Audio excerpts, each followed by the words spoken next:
I was running downhill through trees I couldn't see, and I could hear them in the brush behind me, and I could feel all the cuts on my hands from falling and getting up and falling again.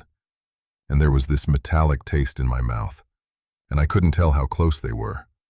All I knew was they were close and closing. And I remember thinking, very clearly, that's it for me. That was a real thought I had. In my head, in that moment, I was done. I need to go back to the start because none of this makes sense without it. This was about 2 years ago. I'd been planning a solo trip into Jefferson National Forest for a while. Southwest Virginia, on a stretch of the AT I'd been wanting to hike. The plan was simple. Hike in for 2 days, find a good spot, and camp for 3 or 4 nights. I wasn't trying to cover miles. I wanted to settle in somewhere, cook real food, bring a book, just be out there for a while with nobody needing anything from me. So I packed heavier than usual. Camp chair, extra fuel, a real pot. A paperback I'd been putting off. The first day and a half were quiet. Good weather, cool mornings. I passed a couple going south on the first morning. A guy filling water at a creek crossing that afternoon. After that, nobody. By the middle of day 2, the trail felt like mine. No boot prints except my own. No voices, just the trail and the trees, and a silence that felt earned. I found my spot late on the second afternoon. Flat ground in a stand of old hemlocks, maybe 40 yards off the trail. Creek close enough to hear from the tent. I took my time setting up, hung my food, cooked a real dinner, sat in the chair and read until I couldn't see the pages. Got in the tent around 9, fell asleep fast. Woke up at maybe 2 or 3 in the morning, no idea why.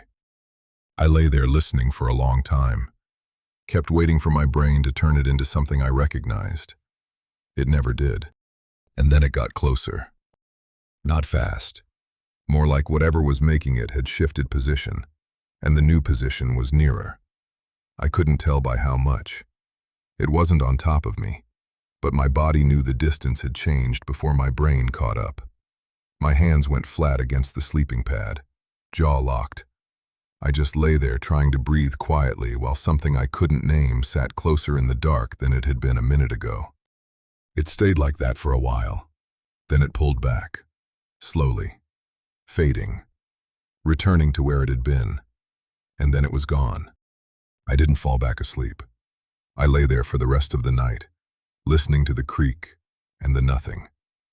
And even after the sound stopped, even after the woods were quiet again, I couldn't settle. My body wouldn't release whatever it had grabbed onto. My hands stayed flat. My shoulders stayed locked. Something had changed out there, and it hadn't changed back. Morning helped, but not all the way.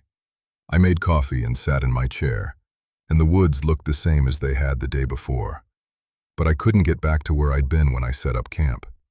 Something in my head had opened a crack and wouldn't close all the way. I was getting ready to pack a day bag when I noticed something near the edge of camp. A patch of ground between 2 trees, maybe 15 feet from my tent. The leaves were pressed flat, compressed in a shape that was too even to be random, like something heavy had been there for a while. I looked at it longer than I should have. Then I told myself it was a deer. They bed down near camps sometimes. Salt from sweat, food smell. That's all it was. I said it to myself, and I knew while I was saying it that I was choosing to believe it.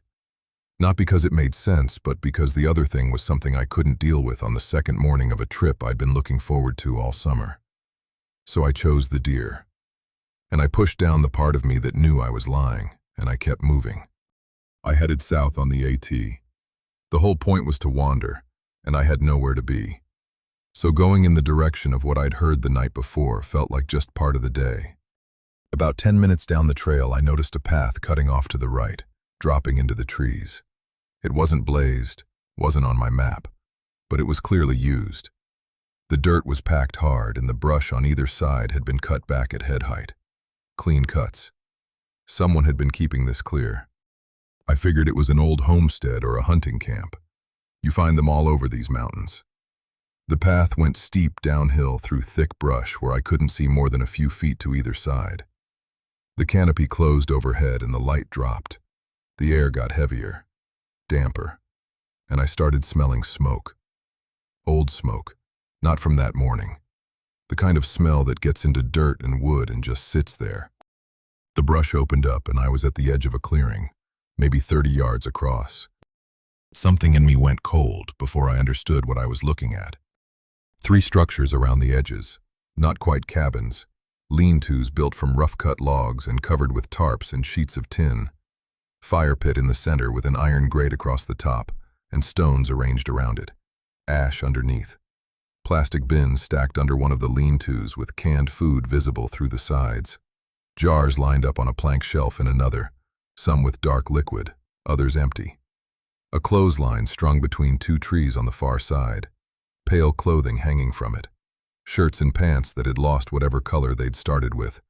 All faded to the same, washed-out nothing, hung at the same height with the same spacing. I stood at the edge, and I felt like I'd walked into a room where something had just been happening, and everyone left right before I got there. The air was still. Too warm for the morning.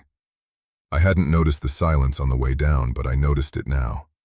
No birds, nothing. Just me breathing. I walked in slowly, and the further I got, the worse it felt. Not because anything was threatening, because everything was too careful. The jars on the shelf were evenly spaced, with every label facing the same way. Tools on a crossbeam were arranged by size. Firewood stacked against one of the lean-tos had the bark all turned in the same direction. The sleeping platform in the biggest lean-to had the pad rolled tight and placed dead center. Boots underneath, paired, toes out. None of it was dirty or falling apart. It was kept up. And the way it was kept up wasn't just somebody being neat. It felt enforced. Like every item in that clearing had a place it was supposed to be, and a way it was supposed to face. And if you moved one thing, even slightly, someone would walk in and know. I felt like I was contaminating it by standing there. Like my footprints on the dirt were already a problem. Then the clothesline. Everything on it was dry, stiff, days old. Except one shirt in the middle. Dark with water, still dripping. Something went out of me when I saw that. Not a thought, a physical thing. Like something that had been holding my stomach in place just let go. Because the fire pit looked like it hadn't been touched in weeks. Leaves were drifted against the lean-tos. Everything said this place had been empty for a long time. But that shirt was wet right now. Today. And every explanation I'd been telling myself just fell apart at the same time. There was nothing holding them up anymore. But I didn't go. I looked around at the quiet clearing and the empty trees, and I told myself I was making too much of it. A shirt on a clothesline. Someone came through, washed it, moved on. Nobody was here. I could see the whole clearing. I was fine. I went back up the path, through the brush, up to the AT, back to camp. But the camp didn't feel the same. I sat there and read and made dinner and nothing had changed. Everything was where I'd left it. But I kept looking up, at the tree line, at the gaps between trunks, at the brush where the path to the hollow started. I'd be reading a sentence and my eyes would lift and scan the woods, and I'd realize I'd been doing it without deciding to. My body was still running something my brain had tried to shut off. I got in the tent, lay there as the dark came in. Creak, wind in the canopy, normal sounds. I was almost asleep when I saw the light. Faint, through the mesh, coming from the southwest, from exactly where the clearing was. The clearing that had been empty 6 hours ago. Someone was down there now. I should have stayed in my tent. I've gone over that so many times it doesn't feel like a real thought anymore. But what was in my head at the time was simpler. I'd been down there that morning. It was just a camp. If I went and saw a couple of guys around a fire, I could come back and sleep and stop turning this into something it wasn't. My brain wanted the answer more than my body wanted to stay put. I put my boots on, grabbed my small pack, the one I kept my wallet and keys and phone in. Didn't bring a headlamp. The moon was enough to see shapes. I found the path and started down. Different at night. The brush pressed in from both sides and I couldn't see the ground, so I went slow, feeling every step before I put weight on it. The light got brighter the deeper I went, and the sound came back. The same one, except louder, and I could tell now it wasn't one thing, it was many. The light was coming from something on the ground near the fire pit. It wasn't a campfire. The color was wrong. Too steady, too flat. This dull, warm glow that didn't move or shift. It lit the clearing from underneath and made everything look wrong. Shadows going up instead of down. The lean-tos throwing shapes onto the canopy above them. I could see figures. The pale clothing from the clothesline, except on bodies now. Moving through the clearing slowly. I counted 6, then lost one behind a structure, then picked up 2 more I hadn't noticed. Maybe 8, maybe 10. They kept appearing and disappearing behind the lean-tos. They were barefoot. I could see their feet on the packed dirt, pale against the dark ground. And I was watching them walk, and I couldn't hear their steps. I could see them moving, and there was just nothing from the ground, like the dirt was swallowing it. The sound was coming from all of them. This low, sustained thing, each person producing it a little differently from the person next to them. Out of sync, overlapping in ways that seemed random but never fell apart. Up close it was worse than it had been from my tent. I could feel it, in my chest, in my teeth. This vibration that seemed to come through the ground as much as through the air. My ribs were buzzing with it, and I wanted it to stop, and it wouldn't stop.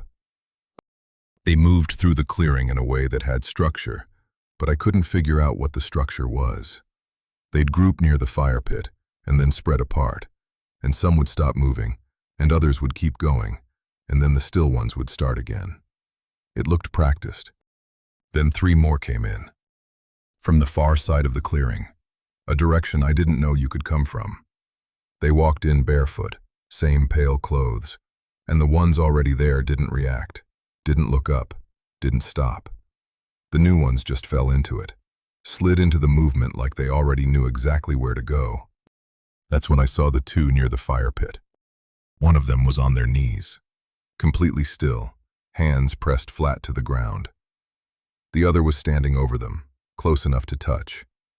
The one standing had their head tilted all the way back, face pointed at the sky, mouth wide open. And from that mouth came the loudest part of the sound, this steady, heavy tone that didn't break, didn't pause, just kept coming. I was close enough to see the muscles in their neck pulled tight like cable. I watched the one on the ground, waiting for them to shift their weight, adjust their hands, something, anything. They didn't. Hands flat, pressed into the dirt, still as stone, like they'd been there for hours. I still see that when I close my eyes, both of them. The mouth that wouldn't close and the body that wouldn't move. I didn't choose to keep that image. It just stayed. I don't know how long I watched. It felt like a long time. And the whole time I was crouched there, my body was screaming at me in a language I wasn't listening to. My legs were cramping. My hands were shaking. My jaw was clamped so tight my teeth ached.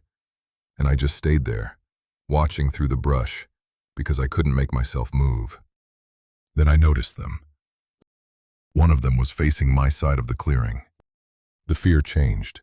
It went from seeing something I didn't understand to something much colder. The fear of being somewhere I was never meant to be. These people had watchers at the edges. They had positions that faced outward. They'd set that up because they already assumed someone might be in the trees. This wasn't new for them. Whatever came next wasn't new either. I started backing up, weight off my knees, one hand behind me feeling for branches, trying to move through the brush away from the path. My heart was so loud I was sure it was the loudest thing in the forest.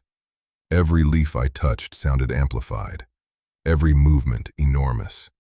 The figure near my side of the clearing moved. Not toward me.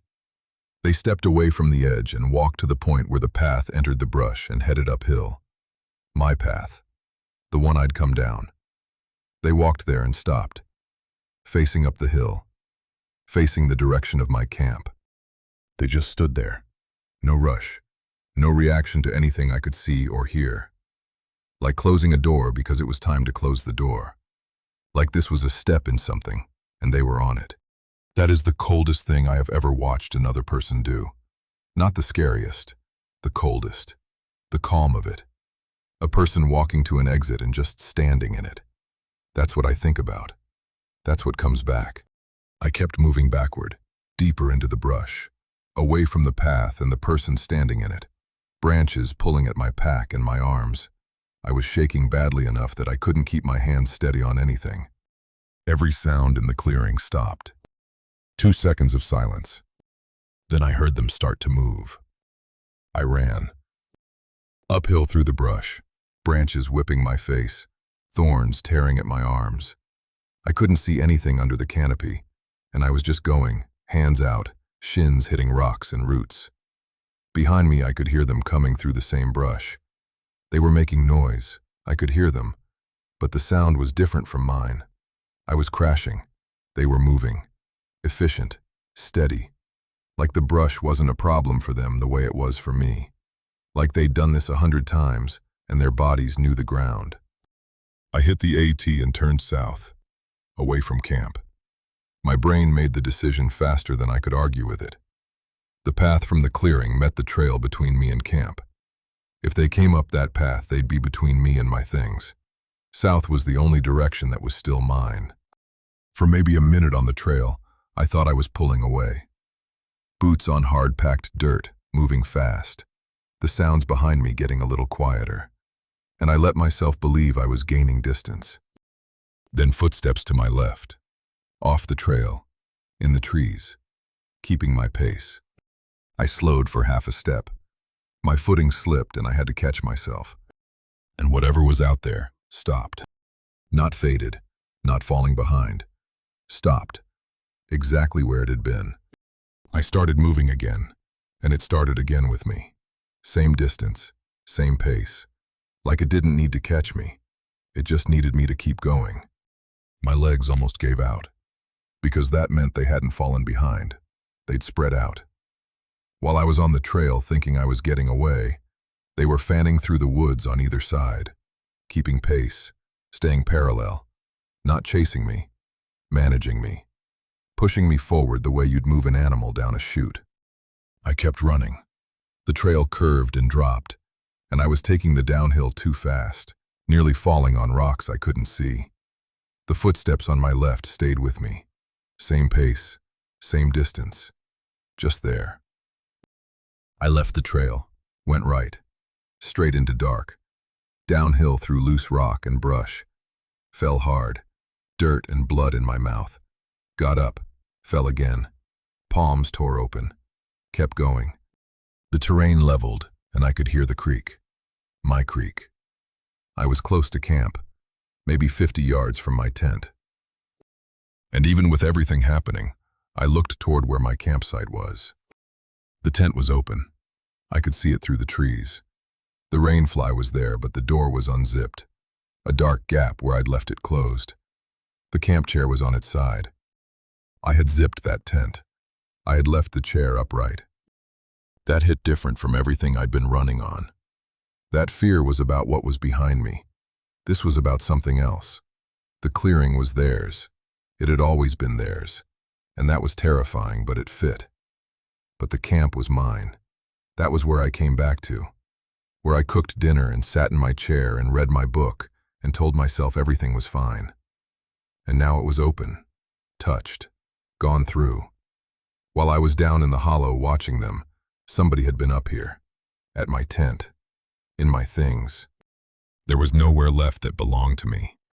I ran past my own campsite and kept going downhill, toward the sound of bigger water, the river. The ground went steep and soft. I could hear it ahead, moving fast. I pushed through one more wall of brush and my boots were in it. The cold hit me so hard my whole body locked, and I couldn't move for a second. I waded in, up to my knees, my waist. The bottom dropped and the current grabbed me and I let it. I tried to look at the banks, dark shapes moving past, trees, rocks. I was going too fast to see anything clearly. Anyone could have been standing there watching me float by and I would never know. The river had gotten me away from them, and it had taken away every sense I had to know if that was even true. The water widened and got shallow over a gravel bar. The roar dropped, and in that gap of quiet, I heard something from the left bank. A branch moving, weight on gravel, maybe. Or maybe it was nothing. I pushed off the bottom and let the current take me again before I could find out. Another drop. I went under, came up coughing. My fingers were numb. My legs felt like they belonged to somebody else. I lost a boot to the current and I barely noticed it go. The river widened again and slowed down to almost nothing. I grabbed a rock and held on, just held, breathing, shaking, teeth going so hard I could hear them over the water.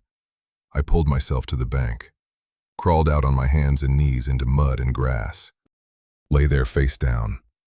The river behind me, wind in the trees, my heart in every part of my body. I listened for anything. Footsteps, brush moving, breathing. There was nothing. I didn't trust it. I lay there for a long time, waiting for the silence to break. It didn't. I got up, one boot, soaked, started walking downstream because stopping meant my brain would catch up to everything, and I wasn't ready for that yet. I walked for a long time, everything going soft and far away. My hands were somewhere at the ends of my arms, but I couldn't really feel them anymore. The sky was changing when I saw the bridge. Concrete, 2 lanes. I climbed up to the road and stood on the shoulder, one boot, soaking wet. Bleeding from my hands, my knee, a cut on my head I didn't remember getting. A Forest Service truck came from the east. I stepped into the road and waved. The ranger got out and his face changed when he saw me. I told him I'd lost the trail in the dark and ended up in the river. He put me in the truck, cranked the heat. They brought me to a clinic in the nearest town.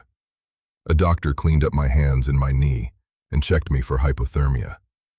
I sat there in a gown under fluorescent lights, and a nurse asked me what happened, and I told her the same thing I'd told the ranger. Lost the trail, fell in the river. She looked at me in a way that told me she could see there was more, but she didn't push it.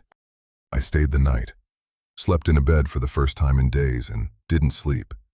Just lay there staring at the ceiling with the lights from the hallway coming under the door. The next morning, a ranger drove me to the trailhead to get my car. 20 minutes on forest roads. I thought about my tent the whole way. Still up there in the hemlocks. The open door, the chair tipped over, my food bag in the tree, my book on the ground next to the chair. Everything I'd brought out there, everything that was supposed to be mine for a week, just sitting in the woods next to their hollow. I got in the car and drove. Didn't look back. I was home 2 days before I went through the pack, the small one. I dropped it by the front door when I walked in, and I hadn't touched it since. I'd been walking past it like it wasn't there. I was home 2 days before I actually emptied the pack, the small one. It had been sitting by my front door since I got back, and I kept walking past it. When I finally sat down and turned it upside down on the floor, a few things fell out. Water bottle, some wrappers, nothing I thought about twice. And then a small cloth bag, drawstring, about the size of my fist. Still damp, but not soaked. The fact it was at the very bottom of my pack must have saved it. It wasn't mine. I had never seen it before. I sat there holding it, feeling the weight of whatever was inside shift against the fabric, and I couldn't open it. I know that doesn't make sense. I know what you'd tell me to do.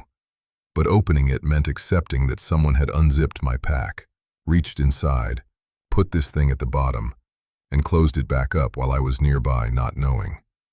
Opening it meant that really happened, that someone was that close to my things and I never felt it. That scared me the most. So I threw it away, walked outside and threw it into the dumpster behind my building. Went back inside and locked the door and sat on the floor for a long time. I called the sheriff's office, told them about the camp, the structures, gave them the best location I could. A deputy took notes. Nobody ever called back. I still hike. Not alone. Obviously, I haven't been back to that part of Virginia. When people ask why I don't go solo anymore, and I give them an answer that isn't the truth, there's a thought that lives in my head now. It's not a conclusion. It's more like something that moved in and won't leave. The figure that walked to the path. Before I snapped any branch, before I made a sound, they were already moving to block the way out, before anything gave me away. Which means they already knew I was there. Maybe not just that night. The bag was in my pack. I had it on my shoulder the entire time I ran. The entire time I was in the river. I never opened it.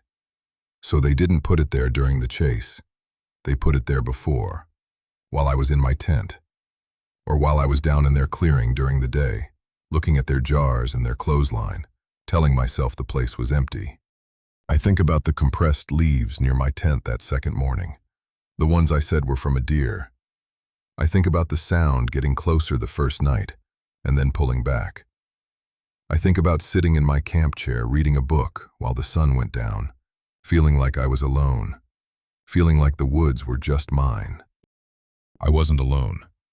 I don't think I was alone from the first night, and everything I did after that, all the exploring, finding the clearing, going back at night. I keep thinking about it, and I keep arriving at the same place. None of it was me finding them. It was them letting me get close enough to see it, and I don't know why.